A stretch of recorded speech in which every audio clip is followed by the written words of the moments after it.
ہمارا جو پروگرام ہے وہ سب سے پہلے پاکستان، آپ کا دوست آپ کا ہوسٹ ایوب چوہان۔ ناظرین، آج ہم آپ کو ایک ایسی بات کی طرف مبذول کروانا چاہتے ہیں، توجہ دلانا چاہتے ہیں کہ جو ہم 75 سال سے سنتے ہیں۔ ہر سال بجٹ سنتے ہیں، بجٹ میں یہی ہوتا ہے کہ یہ غریب کا بجٹ ہے، یہ عوام کا بجٹ ہے، لیکن اس میں ریلیف نہ غریب کو ملتی ہے، نہ عوام کو ملتی، کسی کو نہیں ملتی، یہ سب اشرافیوں کو ملتی ہے۔ تو جب حکومت جو بھی آتی ہے وہ کہتی ہے ہمیں بڑے سخت فیصلے کرنے پڑیں گے، اس دفعہ حکومت ہے وہ بھی کہتی ہے سخت فیصلے کریں گے۔ صرف کہ آئی ایم نے ہم پہ ریسیپشن دی ہے، آئی ایم نے کہا جی تیل بڑھاؤ، آئی بجلی بڑھاؤ، یہ کرو۔ تو میں پوچھنا یہ چاہ رہا ہوں کہ یہ سارے جتنے بھی سخت فیصلے انہوں نے عوام کے لیے کرنے کہ عوام نے آئی ایم سے قرضہ لیا، عوام پہ کو خرچ کیا گیا ہے، یہ سب اشرافیہ کا لین دین ہے، اشرافیہ خرچ ہوا ہے، بڑے بڑے بیوروکریٹس پہ خرچ ہوا ہے، اسٹیبلش پہ خرچ ہوا ہے، بڑے بڑے تاجروں پہ خرچ ہوا ہے، جو لوگ نسل در نسل ہمارے ملک پہ حکومت کر ان پہ خرچ ہوا ہے۔ عوام کو تو وہی بیچارہ دو مرلے کے مکان میں 2 مرلے میں، جو 5 مرلے کے مکان 5 مرلے میں، لیکن ان اشرافیہ کے جو 2 مرلے کے گھر تھے، 5 مرلے کے گھر تھے، وہ آج 5 مربوں میں چلے گئے۔ تو بتانا یہ چاہتا ہوں کہ خوددار قوم کیسے بنتی ہے، خوددار قوم کے لیے کیا کچھ کرنا پڑتا ہے۔ جب ہماری قوم خود یہ فیصلہ نہیں کرے کہ بریانی نانوں پہ بک جائے گی، تو پھر اس کے لیے یہی حال ہوگا جو آج دیکھ رہے ہیں۔ جیسے آج آپ دیکھیں کہ پیٹرول جو ہے 234 روپے ہو گیا۔ تو میں آپ کو بتانا ہی چاہ رہا تھا کہ جب پاکستان بنا، پاکستان تو آزاد ہو گیا، لیکن ہمیں آزادی حاصل ہوئی تو ہم نسل در نسل آج تک غلام چلتے آ رہے ہیں۔ اس غلامی کی چند ایک جھلکیاں آپ کو میں دکھانا چاہتا ہوں۔ اس طرح جب قائد اعظم رحمۃ اللہ علیہ گورنر جنرل بنے تو انہوں نے جو آپ کو ساتھ ساتھ ویڈیو بھی آپ دیکھیں گے تو آپ کو ہر چیز لکھی بھی سمجھ آئے گی کہ انہوں نے جو سب سے پہلے کہا تھا وہ کیا کہا تھا۔ یہ دیکھیں، انہوں نے جس دن جب ان کا اجلاس شروع ہوا تو وزیر بھی آ گئے، انہیں کہا جی چائے کا بندوبست کیا جائے۔ تو قائد اعظم نے فرمایا کہ جس نے چائے پینی وہ گھر جا کے پی یا گھر سے پی کر آئے۔ تو یہ ہوتے ہیں لیڈروں کے بھی ہیں، جو ہمارے ملک میں جتنے بھی ہیں نا، ابھی تک وہاں سے 2-4 لیڈر ہوں گے، ابھی لیڈر نے سارے تجارتی لوگ آئے ہیں، سب مافیا ہیں اور سب بزنس مین لوگ آئے ہیں اور آ کے اپنے بزنس کو بڑھاوا دیتے ہیں۔ اگر لیڈر آتے تو عوام کی جو آج حالت ہے یہ حالت نہ ہوتی۔ اس کے بعد آپ نے فرمایا کہ جس نے چائے پینی وہ چائے پی کر ہے، اور قوم کا جو پیسہ وہ قوم کے لیے، وزیروں کے لیے نہیں ہے۔ یہاں جو پیسہ ہے وہ وزیروں کے لیے خرچ کیا جاتا ہے، قوم پہ خرچ نہیں کیا جاتا ہے، قوم پہ تو بیچاروں پہ خرچ نہیں ہوتا۔ اور اس حکم کے بعد آج تک جتنے بھی وہاں اجلاس ہوتے ہیں قائد رحمۃ اللہ کے زمانے میں، سب میں صرف پانی پیش کیا گیا، اس کے کچھ نہیں ہوا۔ گورنر جنرل عہدے کے لیے سامان خریدا گیا، وہ 38.5 روپے کا سامان تھا، قائد رحمۃ اللہ نے اس کا حساب منگوایا۔ جب آپ نے حساب منگوایا اس میں کچھ چیزیں محترمہ فاطمہ جناح کے لیے تھیں، تو آپ رحمۃ اللہ نے فرمایا قائد اعظم کے حکم دیا کہ جو چیزیں اس میں محترمہ فاطمہ جناح کے لیے آئی اس کے اکاؤنٹ میں اس کے پیسے کاٹ دیے جائیں۔ تو ناظرین اس کے اکاؤنٹ میں اس کے پیسے کاٹ دیے جائیں۔ تو جو ذاتی استعمال کی چیز تھی اس نے اپنے اکاؤنٹس میں دی، اور جو یہ تحریک گواہ کی اور جو باقی گورنر جنرل کے استعمال میں تھی وہ اس کے لیے خزانے سے اس کے پیسے دیے گئے۔ ٹھیک ہے، اس کے بعد کیا ہوا؟ اس کے بعد یہ ہو کہ اب میں آپ کو یہ بتانا چاہتا ہوں کہ جو پیسے سرکاری خزانے سے ادا کیے، لیکن آئندہ آپ نے فرمایا کہ اس کی احتیاط بھی کی جائے۔ اس کے بعد کیا ہوا؟ برطانوی شہزادہ کا بھائی ڈیوک آف لسٹر پاکستان کے دورے پہ آ رہا تھا، تو یہاں جو برطانوی سفیر تھا اس نے سفارش کی کہ قائد اعظم کو کہ آپ خود جائیں اور ایئرپورٹ پہ ان کے لے کے آئیں۔ تو آپ نے کہا جی میں چلا جاؤں کوئی بات نہیں، لیکن جب میرا بھائی برطانیہ جائے گا تو آیا کہ برطانیہ کا منسٹر بھی اس کو لینے کے لیے آئے گا۔ تو انہوں نے کہا جی ایسا تو ممکن نہیں ہے۔ تو انہوں نے کہا جی ایسا نہیں ممکن تو پھر اس کو میں بھی خود لینے کے لیے نہیں چاہتا۔ تو اس کے بعد کیا ہوا؟ اچھا، اس کے بعد یعنی کافی چیزیں ہیں، مثلا کہ آپ کو بتاؤں کہ اس کو لمبی داستان، پھر لوگ پھر اس کو اتنا صرف بتانے کا مقصد ہے کہ لیڈر کا ویژن کیا ہوتا ہے۔ تو آپ کے قائد اعظم رحمۃ اللہ کے اپنا جب بیمار ہوئے تو زیارت میں نا ان کی خدمت کی رسم مقرر کی گئی۔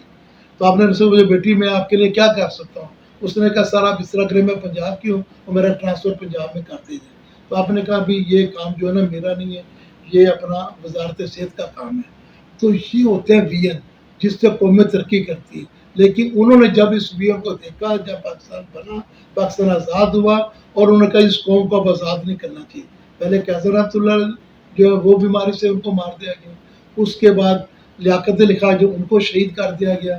اس کے بعد مطلب جو اس کے بعد آئی ایم کا جو ہم پہ جو قرضہ ڈالا گیا اس کی اب میں تفصیل بتاتا ہوں کہ جو بجٹ آتا ہے اس میں آئی ایم کا کردار کیا ہوتا ہے. اب میں بتاتا ہوں آپ کو. کردار یہ ہوتا ہے کہ جتنا بھی آج تک کبھی آئی ایف نے یہ کہا کہ جی اس بجٹ میں آپ وزراء کے خرچے کم کریں, اس بجٹ میں آپ بیوروکریسی خرچے کم کریں, اس بجٹ میں آپ عمرہ کے خرچے کم کریں, یعنی کبھی اس نے نہیں کہا.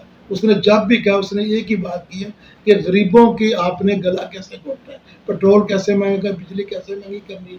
اب یہ چیزوں تو جو آدمی کی 30,000 تنخواہ ہوتی ہے, اب سمجھنے کی بات ہے, وہ 30,000 روپے میں یعنی پیٹرول بھی خرچ کرتا ہے, بچوں کو بھی پڑھاتا ہے, سب کچھ کرتا ہے. لیکن ایک بیوروکریٹ جو اس کی تنخواہ 5-5, 10-10 لاکھ روپے ہوتی ہے, اس کو مہینے کا فیول بھی 400 لیٹر فری ملتا ہے. اس کے بعد اس کو گاڑیاں بھی 3-4 فری ملتی ہیں. اور جس بیوروکریٹ اس کو 2-2 کروڑ کی گاڑیاں ملی, اس کا دماغ خراب ہے کہ وہ بیٹھ کے قوم کے لیے کام کرے گا. وہ تو عیاشی میں اس حد تک آگے چلاتا ہے. وہ تو جو حکمران آتے ہیں ان کے وہ یہ حکمران جو آتے ہیں یہ لیڈر نہیں ہے, اس لیے میں کہہ رہا ہوں اگر لیڈر ہوتے تو پھر ان عمراؤں کو عیاشیوں پہ نہ لگاتے. یہ صرف اپنا بندر بانٹ انہوں نے کیے کہ یہ ہمارے لیے یہ راستہ کیسے ہم پار کریں گے. ان لوگوں نے ہمیں لے کے کیسے, اور یہ بیوروکریسی, یہ اسٹیبلشمنٹ, یہی جو لوگ ہیں ان کو لے کے چلتے ہیں جس طریقے حکومتیں قائم رہتے ہیں. ایم پی اے جو اس کو بھی اپنا ہوائی ٹکٹ فری ملتی ہیں. اس کے بعد اس کو بجٹ بھی دیا جاتا ہے. یہ ترقیاتی بجٹ, ترقیاتی بجٹ کیا ہوتا ہے؟ ترقیات میں قوم پہ تو نہیں لگاتا نا, اس بجٹ کو وہ سارا اپنے لیے استعمال کرتے ہیں. ایک سڑک بنا دی, 1 کروڑ روپے لگا دے, باقی 90 کروڑ روپے کھا گئے. وہ سارا اس لیے کے خرچے چلتے ہیں. ان کو جہاز کی سہولتیں فری ہیں. یعنی یہ چیزیں بند ہونی چاہیے. اگر کوئی آدمی کہتا ہے کہ جی میں نے ملک کی غریب عوام کی تقدیر بدلی, تو سب سے پہلے ان کو اپنے پروٹوکول بند کرنے چاہیے. اپنی جو بڑے بڑے بیوروکریٹس ان کی تنخواہیں عام آدمی کے لیول پہ لانی چاہیے.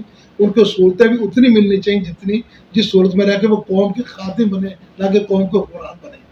تو اسی طریقے سے اسمبلی ہال میں بھی ایسا ہونا چاہیے, قومی اسمبلی میں بھی ایسا ہونا چاہیے. کتنے یعنی صوبائی قوم سے کتنے ممبر ہیں, جب ان کی تنخواہ لگائیں اربوں روپے میں جاتی ہیں.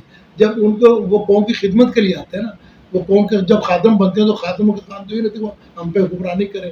وہ اتنے دور جہاز کے ٹکٹ ان کو فری ملتے ہیں.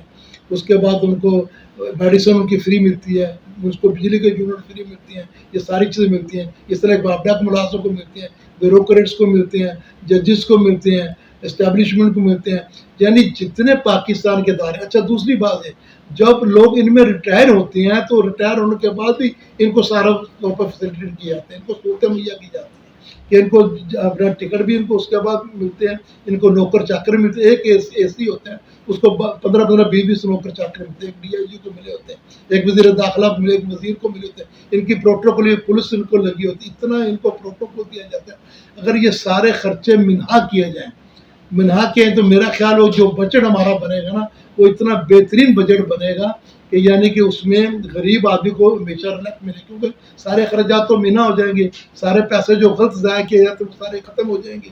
اور اس کے بعد غریب کے لیے جو آسانیاں پیدا ہو جائیں گی وہ سارے غریب کے لیے ہو جائیں. تو میں اپنی مختصر بات یہ کہ میں اپنے دوستوں سے, اپنے سارے لوگوں سے یہ بار بار گزارش کرتا ہوں کہ آپ جو ہے نا عقل کے نخون لیں. یہ جو اشرافیہ کے لوگ ہیں یہ ہمارے نہیں ہیں, یہ ایک علیحدہ طاقت ہے, یہ علیحدہ لوگ ہیں. یہ اس ملک میں سے حکمرانی کرنے آتے ہیں اور ان سارے لوگ ہم پہ M P M L A سارے حکمران بنتے ہیں. اور ہم چاہیے کہ ہم ان کا بالکل بائیکاٹ کریں کہ جب تک ہمارے حقوق نہیں دیے جائیں گے کسی کو کوئی ووٹ نہیں ڈالنا چاہیے, کسی کے کوئی فیور نہیں کرنی چاہیے. ہمیں عقل مندی کا چھوڑ دیں گے. اور میں ایک شعر آپ کو بتاؤں گا, خدا نے آج تک اس قوم کی حالت نہیں بدلی, نہ ہو جس کو خیال خدا اپنی حالت کے بدلنے کا. ہم نے یہ تمام چیزیں ہمارے ساتھ اس لیے ہو رہی ہیں کہ ہم جن لوگوں کو منتخب کرتے ہیں نا وہ ہمارے لیے پھر درد سر عذاب بن جاتے ہیں. ہمیں وہ بجٹ منظور ہے جس میں ایک عام آدمی سے لے کے ایک ٹاپ تک جو آدمی بیٹھا ہوتا ہے ان سب کے حقوق یکساں دیکھے جائیں, یکساں طریقے میں سب کے ساتھ کیجیے. انشاءاللہ اگر پروگرام کے ساتھ پھر حاضر ہوں گے. ایوب چوہان کو اجازت دیجیے. اللہ حافظ.